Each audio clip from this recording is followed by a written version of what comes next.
Hollywood, California, the factory town that churns out American dreams. She didn't want to live in the real world. She wanted to live in the fantasy world where everyone bowed to her feet. Mary Ellen's dream becomes her husband's nightmare. She was just a femme fatale that nobody ever wants to run into in their life. But Bob did, and he paid the price. It's a diabolical plot straight out of the movies, with some truly unhappy endings. My name is Steve Sharippa. I grew up in a pretty rough neighborhood in Brooklyn, New York. I've seen good people turn bad and bad people turn worse. Some took contracts to carry out a hit. Some were victims of a hit. To hitmen, life and death are just part of the business. It's nothing personal.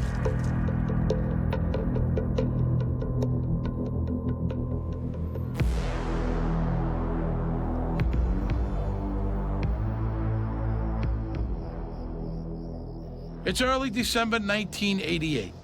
A two-bit drug dealer named Jimmy Bernstein is getting ready to do what hitmen call a piece of work. Bernstein's target is Bob Samuels.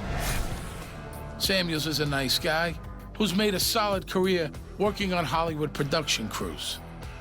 But he never figured on a starring role in the bizarre story of his own demise. The problem in Hollywood is separating fantasy from reality. Bob Samuels works on fantasies, but he lives in the real world. As an assistant cameraman, Bob works behind the scenes. The past few weeks, he's been putting in long hours on the movie Lethal Weapon 2. It's an irony he won't live to appreciate. Would-be hitman Jimmy Bernstein is a loser who's never killed anybody. He's been hired for the job by Bob's wife, Mary Ellen. She's been dreaming of a life without Bob. Mary Ellen Samuels was a truly evil woman. She used everybody that came into her life, and she did it for financial gain. How does a beautiful Hollywood wife turn from trophy to husband-killing harpy? Well, you know how they say beauty is only skin deep? Mary Ellen Samuels is who they're talking about. To understand why a contract has been put on Bob's life, I need to give you a little of what we call in the business backstory. Bob Samuels grew up 20 miles and a world away from the Sunset Strip in Santa Ana, California. Well, Santa Ana at the time was very rural. We had bean fields, orange groves. You could play in the streets, and it was almost like the country in Santa Ana at that time. Bob has dreams and talent. He likes photography. Old friend Helen Potts and old flame Sherry Toomey always knew he'd make it. Bob and I would go to the movies a lot. We always liked to see films and to see how it was, you know, you read the credits and all. And he always used to tell me, I'm going to do that someday. He used to tell me all the time that looking through a camera always gave him a second look at life. Bob gets an eyeful of that second look. He becomes an assistant cameraman on big features, the kind that have the budgets to hire the best guys in town. 14, 4, take 11. Bob isn't the kind of guy to let it go to his head. Hitting the big time was something to share. Bob would call me quite often when he was filming out of the state. I remember one night they were filming a movie with Kurt Russell and Kelly McGillis, and Goldie Hawn was there too. And he passed the phone around, and we all talked. And movie stars like to hang around with Bob because he's such a nice guy. Now, working behind the scenes isn't glamorous. Sure, you meet a lot of big stars, but the work's hard, the hours are long, and nobody's inviting you onto the red carpet. I mean, roll it up, maybe. Pose on it, not so much. Bob is doing great professionally, but working crazy hours and traveling for months on end can take a heavy toll on your love life. The serious living relationship Bob has with Sherry Toomey in the late 70s falls apart. I didn't really enjoy the lifestyle. He was on location quite a bit. And I always said, I'm not going to marry somebody who's not going to be around. It looks like Bob will never find the right woman to settle down with and start a family. But before the decade is out, he meets the girl of his dreams. Well, he actually's known her since they were kids. But back in high school, dreaming about a beauty like Mary Ellen Gurnick was about as close to her as a guy like Bob Samuels was ever gonna get.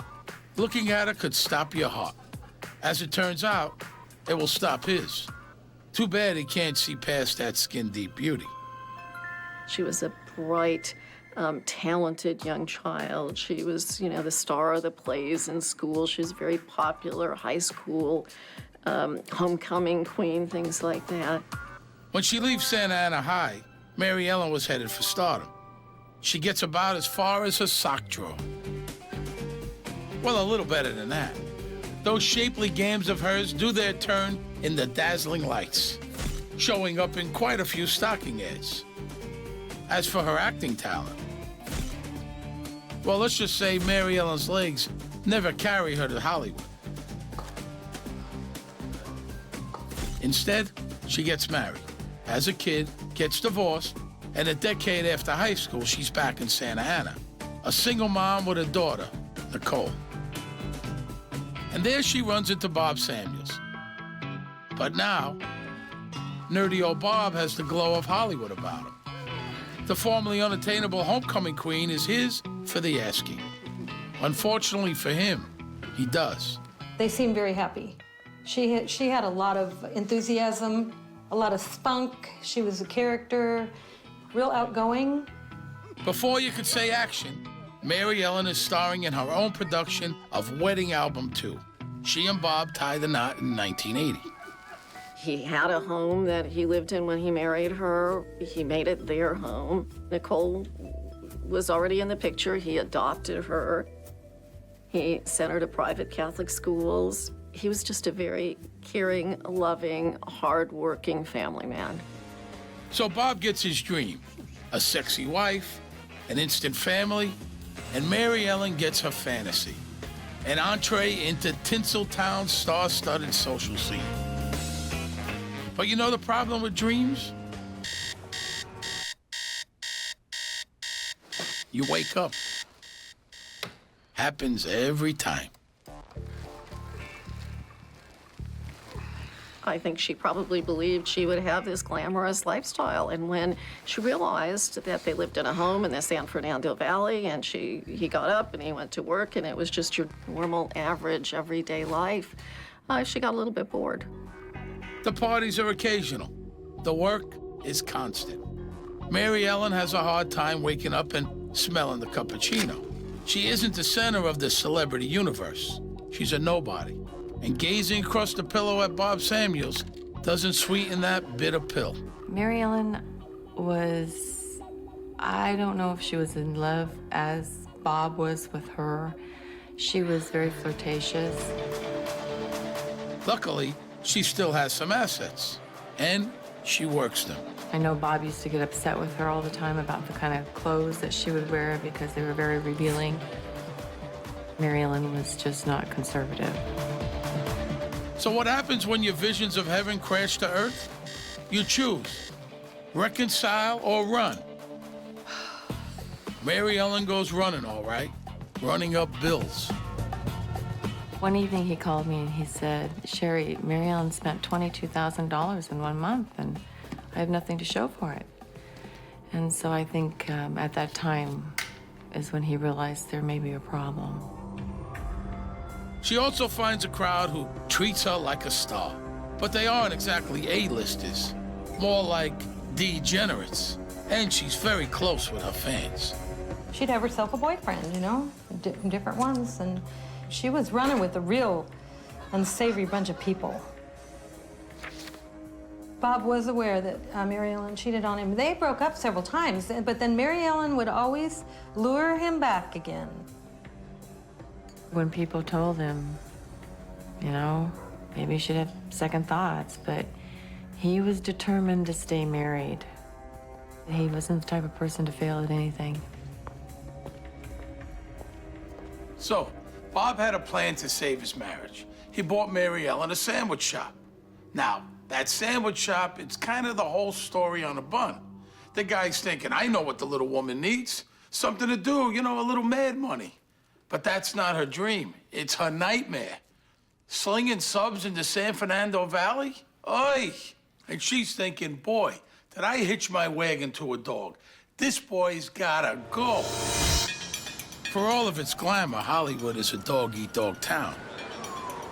If you don't make it as a top dog, you become a marginal mutt like Jimmy Bernstein, a shifty, low-rent opportunist.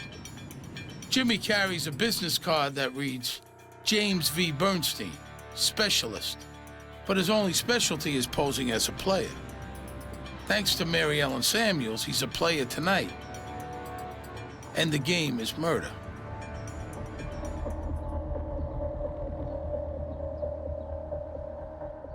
It took a couple of years for Bob Samuels to understand that he had a bit of a fantasy reality problem of his own. He wooed and won the hottest babe in Santa Ana, but she wasn't in reality the woman he fantasized about. He loved Mary Ellen very much, but who he met in high school obviously wasn't who he married. And I don't think she became real until he was married probably about 4 years. The whole purpose, I think, of marrying Bob was monetary, because I don't think she had very much growing up. And so all of a sudden she was, you know, into this great life, and it is a good life. She partied all the time. Other than Bob Samuels, who was a normal person, Mary Ellen didn't associate with anybody who had a steady job, who had family values. Most of the people that she associated with either were selling drugs or were using drugs. And the sandwich shop that's supposed to give her a pastime and an income, it doesn't quite pan out. Mary Ellen doesn't roll up her sleeves, but she does expose her claws. The place becomes a combination coke den and piggy bank. When he'd go away on location, she would always get robbed. He told me that he got her a safe, and he put it in the back room, and he told her, don't leave that much money in the drawer. Take it back and put it in the safe.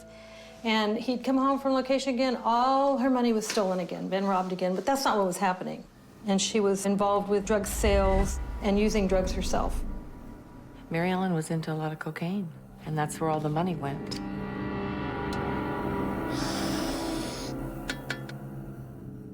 Poor Bob tried everything. He begged, he pleaded, he read books about how to keep a marriage together. Mary Ellen had no time for it. For one thing, she was busy bringing daughter Nicole over to the dark side. By the time she's hit her teens, Nicole has taken the lead role in her mother's unhinged drama. Nicole Samuels, she was a 16-year-old girl, very attractive young lady. She had a wonderful life, and yet she seemed to be a good student for Mary Ellen Samuels. She grew up in this school of manipulation. She also learned very early on to dress provocatively and go bar hopping. Mary Ellen and Nicole were like twins. They liked to do everything together. I remember one time there was a wedding, and they came, and it was a nice, pretty afternoon wedding, and Nicole and Mary Ellen walked in there with matching twin leather jumpsuits, skin tight. I mean, they looked like Catwoman. Mary Ellen doesn't just suck in her own daughter. She brings along all Nicole's friends. This vixen is den mother to a whole gang of party kids, including Selena Kroll. Nicole was my best friend, my confidant. We talked about a lot of things. We used to go to clubs with Mary Ellen. I was only 16 at the time, and although we were underage, we still got in. We still drank. We did everything that a 21-year-old would do. We used to go to Beverly Hills, anywhere in LA. You know, the sky's the limit, because we didn't pay for anything, and we weren't expected to. Mary Ellen, for the most part, hung out with people who were much younger than her. She actually spent quite a bit of time with her daughter Nicole's friends. She was just overboard at all times. I mean, even down to her clothing. She was just, you know, always hanging out and just, you know, the shortest dress she could put on and the highest heels she could possibly wear. She was the cool mom. She was, you know, if you want to have a good time, go hang out with Mary Ellen and Nicole. And who stuck with the bill for this night crawling? You guessed it, Bob. But what hurts more than the bar tabs is financing his adopted daughter Nicole's transformation into a mini version of her mother. Let's not forget Bob has raised and cherished Nicole as his own. Bob was so unhappy, you know, with the situation because Mary Ellen was not a very good mother and not directing her in the right way that she should have done. Finally, in 1986, Bob admits to himself that he and Mary Ellen are doomed. After 6 years of tumultuous matrimony, Mary Ellen moves into a condo and takes Nicole with her. Bob is devastated. She does fine. And why not? The bills still go to his house. So even after they separated, Bob supported Mary Ellen and her lifestyle. I mean, this broad had some expensive tastes. Bob's heart is breaking and his wallet keeps groaning. Mary Ellen continues to shower his cash on her pleasures. Clothes, jewelry, vacations, cocaine, you get the picture. If you don't, check out her license plate. The license plate was a custom one, and it said Nasty Vixen, which was pretty prophetic. Things go on like this for a couple of years. Bob clings to the fantasy that his dream girl will someday return.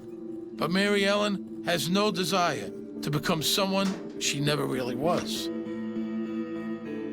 So Christmas 1988 was not the most wonderful time of the year for Bob Samuels. Bob and Mary Ellen had been separated for 2 years. So he's heading into another Christmas alone in an empty house. Could it get any more depressing? Turns out, it certainly could. By 1988, something has changed. Maybe turning 40 that fall makes Bob decide to move on with his life. Whatever his epiphany, he gets serious about a divorce. Mary Ellen does the math and quickly concludes that, for her, divorce would be a disaster.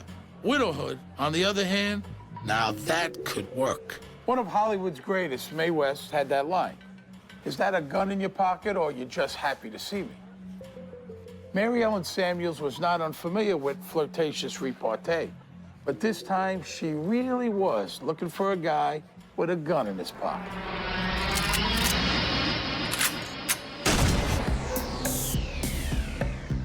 By the fall of 1988, with divorce looming, Mary Ellen Samuels is getting desperate. For 2 years, she's been trolling amongst LA's bottom feeders for someone she can beguile into bumping off Bob so she could get all he owns. You spent 2 years pretty much talking to everybody that she met in those circles about how much she hated her husband and how much she wanted to have him killed. But it's kind of like her acting career. No one takes her seriously. Maybe it's that her plots seem straight out of Tom and Jerry cartoons. She talked a lot about a lot of things. And it wasn't this one scenario, it was 100 different scenarios. Let's drop something on his head. Let's have the garage door opener come down on top of him. She told so many people that it was kind of comical. If you're looking to have someone killed, discretion might seem like a good idea. It's unbelievable that nobody calls the cops. Gives you an idea of the crowd Mary Ellen's running with. There were a couple of people who appeared to take her up on it, at least 2 or 3 occasions, where people agreed to have Bob killed or to kill Bob, only to take the money and run. I was still young at the time and naive. You don't really think that people are gonna do something like that. Maybe old Mary Ellen was just getting a little long in the tooth to inspire homicide, even for money. But Nicole, now, she was a babe. They are so close, so tight, that Mommy Dearest enlists her darling daughter into helping with her little problem. She used her 16-year-old daughter to look for a hitman. She drew her 16-year-old daughter into this evil plot. Nicole and I were at school one day, and she said, I need to get a gun. People don't usually carry those things around with them or have them in their locker. Nicole became like her mom. She really did, in several aspects, because Her mom molded her to be a little Mary Ellen. It was all about appearance and what this guy could give you. And that was the bottom line. Even baiting her honey trap with Nicole isn't an instant success. But Mary Ellen has a predator's eye for picking out the vulnerable or weak-willed. Jimmy Bernstein is just the prey she's been hunting for. James Bernstein was very tall, heavy-set guy, a loner. I don't think he had any friends. He was a drug dealer and not the typical person you would see Nicole with. Jimmy is over the moon. Nicole is way out of his league. He can't believe his good luck. She needed something from James Bernstein, and that's why she was with him. Jimmy Bernstein even asked her to marry him. So did some other guy. To most girls, that would be a dilemma. To Mary Ellen's daughter, it was more of a brain teaser. Which fiancé went with which ring? Nicole had 2 engagement rings, and she would switch them back and forth, depending on who she was seeing or not seeing. It was pretty much a yo-yo game. Jimmy doesn't know he's one of a pair of potential grooms. He's only engaged to one girl, and he loves her. So, Jimmy's in love, and now Mary Ellen spins him a tale. She tells him that Bob Samuels is an evil, abusive man who's been raping his beloved Nicole since she was a kid. Mary Ellen started talking about how he used to abuse her and how, you know, she needed to take care of it because she couldn't live like this anymore. She had, I think, a black eye and maybe some bruising around her neck or her shoulder. And she told the neighbors that Bob had beaten her up. And it turned out that she just had plastic surgery. And she was just using this plastic surgery and the natural bruising to perpetrate this myth. So there was never any evidence. Jimmy swallows it hook, line, and sinker. Nicole pretended to be engaged to Jim Bernstein while she was engaged to somebody else to draw him into this plot so that he would feel so outraged at what they claimed was happening to them that he'd go out and have Bob killed. They wanted him to do it with sort of a sense of righteousness, like, you know, riding their white horse into the sunset, trying to save these damsels in distress. That was part of their manipulative brilliance. So Jimmy's being played for a fool, but it's hard not to empathize with the guy. He really thinks the girl he loves is being abused by an evil, evil man. I mean, what would you do? Would you cross the line? Mary Ellen had herself a hitman. Robert Samuels was not an abusive husband, although that certainly is what Mary Ellen and Nicole wanted the world to believe. So just as the 1988 holiday season is getting up to speed, Jimmy Bernstein is fired up with a misplaced desire to protect his beloved. Perfect timing for Mary Ellen, who seems to have gotten wind of Bob Samuels' new resolve to cut her loose. She even feeds Jimmy cash to keep his anger stoked and his mission clear, a whopping $1,500. As for Bob, he sees Mary Ellen and Nicole from time to time. Too bad that Spider-Man movie is stuck in development. If he was working on that one, he might know what his spidey senses are picking up. We had talked, and he had told me, he said, I think there's something going on. You know, he goes, I don't know what it is. He told me that he had had a great life and that he had done everything that he wanted to do in life. And I said, well, what are you saying? Because it really surprised me by the way he was talking. He had a premonition.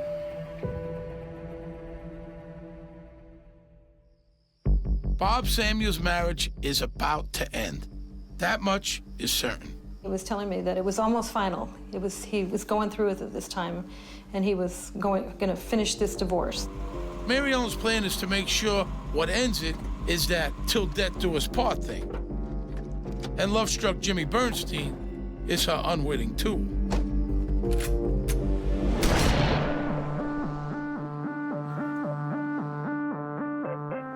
When you're watching a movie, you don't think about what goes into making it. Bob Samuels is one of those guys who made sure everything was perfect, so that when the lights go down, we're transported into a story that seems real. In her own way, Mary Ellen was a great actress. In the dim lights of those sleazy San Fernando bars, she nailed the part of the abused and protective mother. And that act tricked a guy who got another guy who got a gun, and 2 days later, showtime.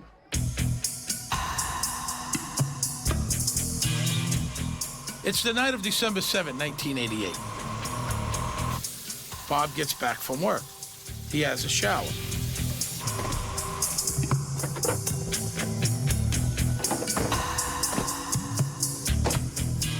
Somebody gets in the house somehow. Bob has bought a tanning bed. Hey, you gotta look your best when you work in showbiz. The cops think he might have been headed to it. Who knows? Wherever Bob was going, he never gets there.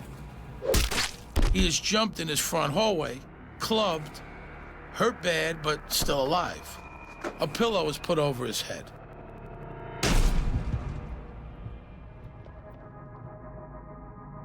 He was 40 years and 2 months old. We don't know for sure who was here the night Bob got killed, but we know enough.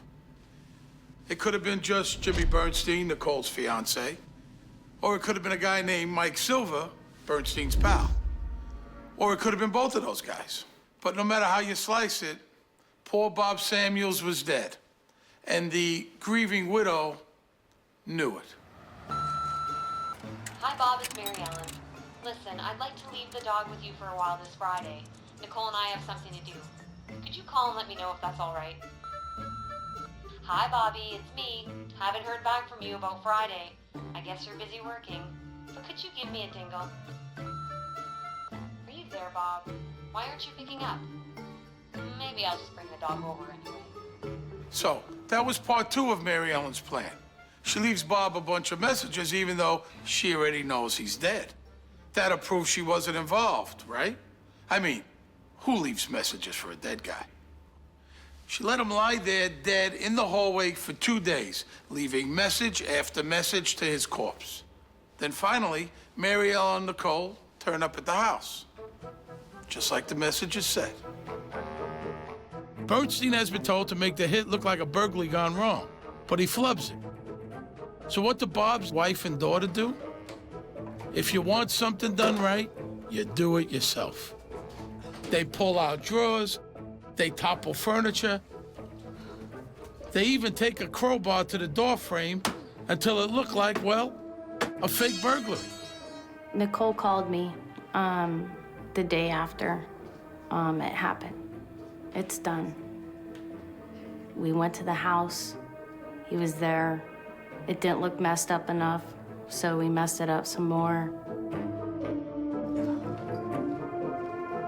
Yeah, I didn't want to know that. I didn't think it was going to happen in the first place, and then to be put in that situation, I just didn't know what to do at all. Satisfied with her handiwork, Mary Ellen finally calls 911. Detective George Daly gets the case. Mary Ellen called 911 and said that she had gone over to her husband's house, having not been able to contact him by phone. And when she got there, found him lying deceased in the hallway. And as such, she, like all other family members, start out as persons of interest. And once they're ruled out, we go on to, other things. So we took her story for what it was, and we worked our way through everything else from there. But right from the get-go, things look screwy. It was amateurish. You could tell just that a burglary hadn't occurred, that this scenario was set up. The flaw in Mary Ellen's plan? She forgot to take anything valuable. Detectives pick up on little details like that. That's why they call them detectives.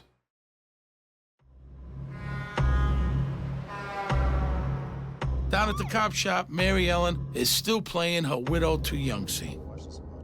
She throws in a big helping of slutty tramp because it's always worked for her. But hey, this is a tough crowd. Well, Mary Ellen was a deceptive kind of person. You could tell that right away. Here we're involved in a murder investigation, and she's flirting and trying to be cute. She tried to look cat-like all the time. I guess she felt that people would be drawn to her. Everything about her just seemed to be wrong. The cops didn't buy her act. Like I said, tough crowd. They knew Mary Ellen had to be involved. But life isn't a movie. Making a case in the real world involves more than seeing through an act. For starters, you need some evidence. And unfortunately, there isn't any to be had. Mary Ellen walks off scot-free. She gets to keep playing the widow. But the reviews of her performance, especially at Bob's funeral, are not altogether positive. Mary Ellen told me they went on quite a shopping trip. They had to have new dresses for the funeral, and Mary Ellen came with a real tight, backless, black dress on. I mean, it was like a cocktail dress. And she was actually like enjoying herself. Oh, hi, hi. She was running around like it was some kind of a showing, like a party, instead of a time to mourn. Nicole's supporting role is also deemed to be lacking a certain authenticity. Oh, her daughter was the same way. I mean, they were all glamorized, you know? I looked at Sherry and I said, Sherry, this is not a woman in mourning. I smell a rat. We got the tombstone. Mary Ellen didn't pick it out. His sister did. She never even knew what it said. Now, with Bob 6 feet under, Mary Ellen's lifestyle dramatically improved. And why not? She inherited everything he worked his entire life for. On top of that, she had a cool $250,000 from Bob's life insurance company. Oh yeah, they paid. They had to. Nobody was charged. Mary Ellen even moved back into Bob's house. The crime scene in the house was in the hallway. And instead of cleaning the carpets, they threw a throw rug over it to hide it and just went as normal, like nothing happened. With the housekeeping taken care of, Mary Ellen got to the real business of coping with her husband's unsolved murder. All that new cash proved helpful. She found solace in a Porsche. She mourned in the dressing rooms of 100 boutiques. And she wiped her tears on lacy little peekaboos she picked up at Hollywood's trashy lingerie. In total, Mary Ellen Samuels got the equivalent of about $500,000. She threw herself a very elaborate birthday party, hired limousines, bought a condominium in Cancun, bought fur coats. She was leading the life that I suspect she thought she deserved.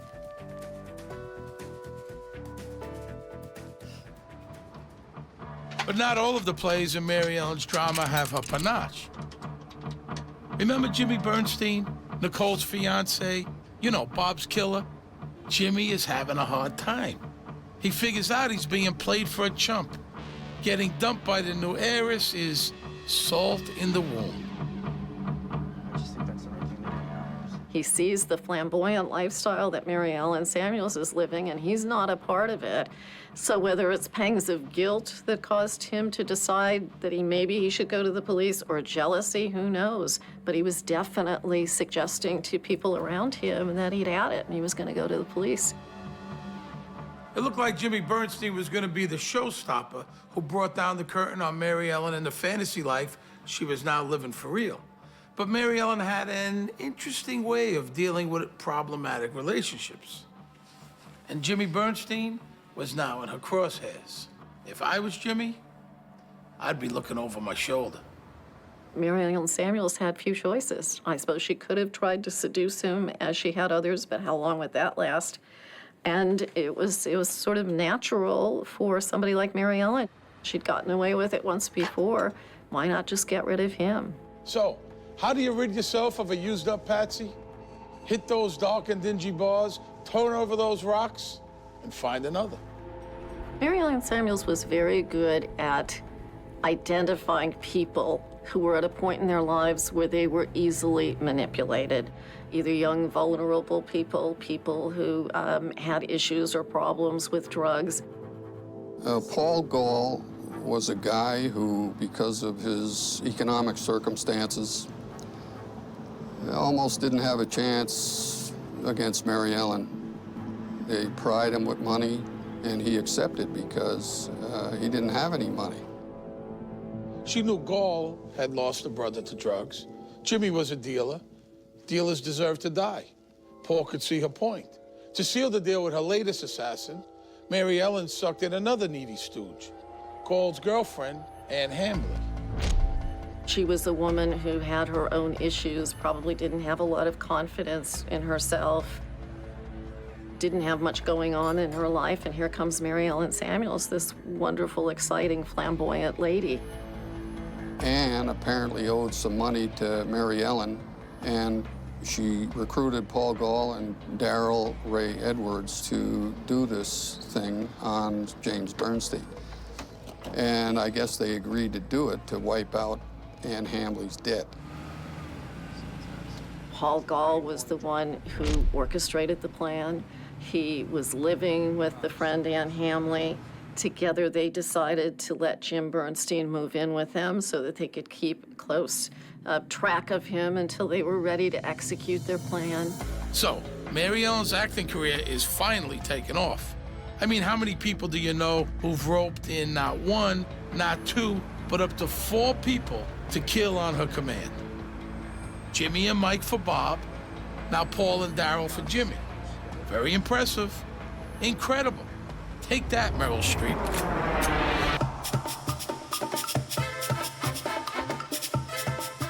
For most women, life as a widow starts out pretty rough. Sometimes people need to get away, clear their heads, take a break from all that grief. Sometimes they need to head to Cancun with a sack full of cash and indulge in a little fashion shoot with their new squeeze. This year's color? Green, as in greenbacks. Lots of them.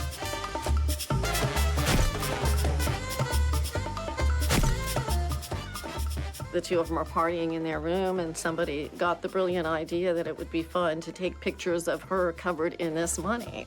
Sometimes you need to get away to find solace and inner peace. And sometimes you need to get away to establish an alibi because you've hired a guy to kill the man you tricked into murdering your husband. Hey, it happens. Mary Ellen Samuels has blown through most of the $500,000 she inherited since husband Bob was put in his grave 6 months ago. Back in L.A., Jimmy Bernstein's about to pay the price for falling into Mary Ellen's web. The guy delivering the invoice will be Paul Gaul and his chum Darrell. Paul's an amateur, just like Jimmy was, so he steadies his nerve with some brewskis. In fact, he could barely stand. How they managed to get into the car, thoughtfully lent by Mary Ellen, is a mystery. Jimmy thinks he's going along to help them steal some drugs. The plan is to strangle Jimmy in the car. Turns out, Bernstein doesn't want to die. Unlike Bob Samuels, he has a split second to run for his life. But, unfortunately, he doesn't run fast enough. Paul took him, he punched him in the esophagus a whole bunch of times so that he would not be able to breathe. It takes about 3 to 5 minutes of sustained pressure on somebody's throat in order to strangle them. They did that, threw his body over a ravine, took all of his identification and tossed that. And then they went back to Ann's house and partied. It took a month to find Jimmy in that ravine. IDing him took a while too, but they did. When investigators went to his house, they found some paperwork that linked him to Bob Samuels' killing. They also discover a $25,000 life insurance policy Jimmy had taken out the day after Bob was whacked. naming his soon-to-be ex-fiancée Nicole as his sole beneficiary. Poor Jimmy was another deluded sap with a fantasy-reality disconnect. Detective Daly calls Mary Ellen in for another heart-to-heart. To break the ice, he asks about Bob's murder. This is where it happened, in the bar. Somebody walked right up to you and... I was sitting at the bar, some guy came over, he bought me a drink, we're in general conversation. I was madder than hell at Bob at this particular time. And what made you make a comment? Did you make a comment or something that elicited this guy to say that he would be glad to help kill your husband? What kind of a comment would elicit some kind of a thing like that from a stranger in a bar? You'd be surprised at conversations that happen in a bar. But the main piece of evidence they find is Ann Hambley, Paul Gaul's housemate. I don't know. We had drinks. She knows the whole story, and it pours out of her. What did you hear? Being party to a homicide wasn't sitting too well with Ann, who also feared she might know too much for Mary Ellen's comfort. She had that right. Mary Ellen was beginning to plot the murder of Ann Hambley, and for much the same reason. She really knew too much. So she gave up Paul. When Paul discovered that shutting up Jimmy Bernstein was enough to put him in the gas chamber, Paul traded Mary Ellen's neck for his own. This is what doesn't make sense. If I supposedly, okay, was going to have this done, you think for a minute I would open my mouth to a lot of people? Does that make any sense to you? If I ever was going to do something You know what's funny stupid about it? It doesn't make any sense to me because I think if I was planning to have my husband done away with, I don't think I'd mention it to anybody. I've said I hate you and things like that, but I've never, ever in my life wanted the man dead. She was manipulating, she was conniving, and we had it in our mind that this was all a big act. You're a principal accessory to murder. Oh, yeah. See? Well, I'm not. And all of these things are going to get put together, and Mary Ellen, you're gonna have to pay the price of this thing. Well, I'm telling you something right now. This is just bull. I have never, ever. Who what else I can want. we look to, Mary Ellen? I put my handcuffs on her, and we brought her to jail. That was rewarding, I tell you. That's a high most people never, ever attain in their whole life. She just never envisioned that this was ever going to happen to her. She just thought she was home free. But, yeah, the wheels of justice roll slowly, but they will roll over you at times. At her trial, Mary Ellen tries to revive her despot abused wife act. The jury finds it unconvincing. She was trying so hard to be this, caring, loving, endearing personality. I was there every day of trial, and they tried to make her out to be a Girl Scout cookie mom with a midlife crisis. One of the things that she did was to try to turn things around in the police.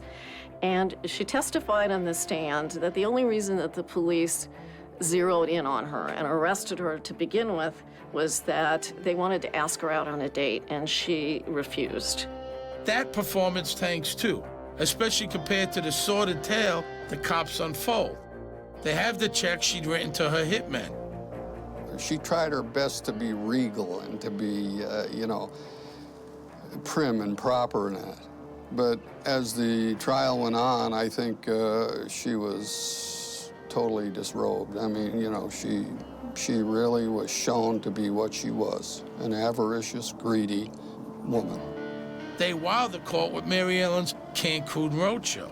Mary Ellen lying on a bed, nude, covered in approximately $20,000 in $20 bills.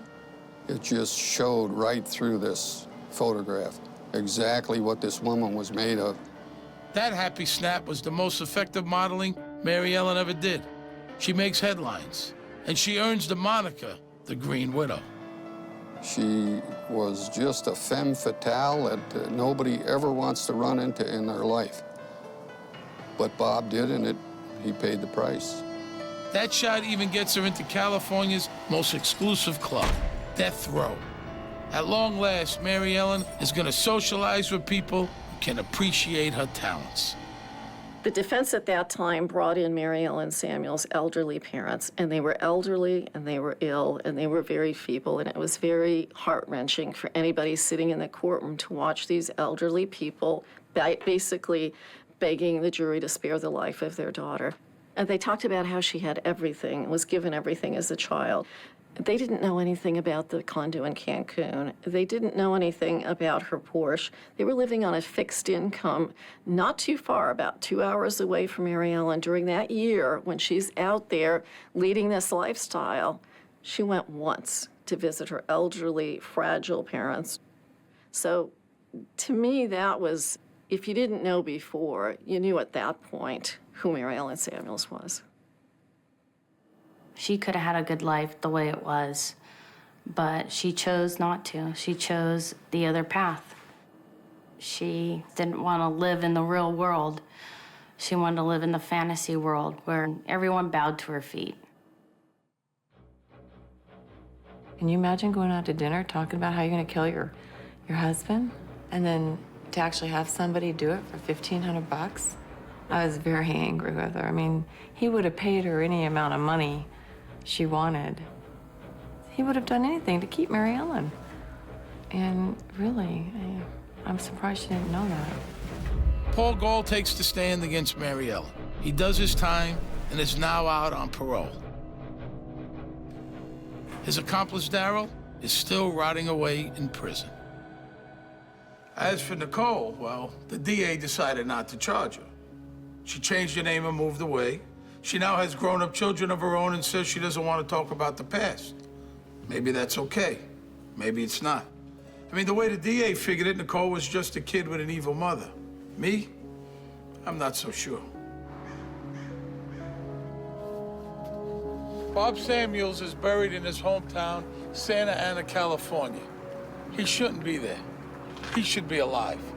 He was a good, hard-working guy who didn't deserve to be the target of a homicidal plot. And there's nothing clever to say about that. It's just a dirty, rotten shame.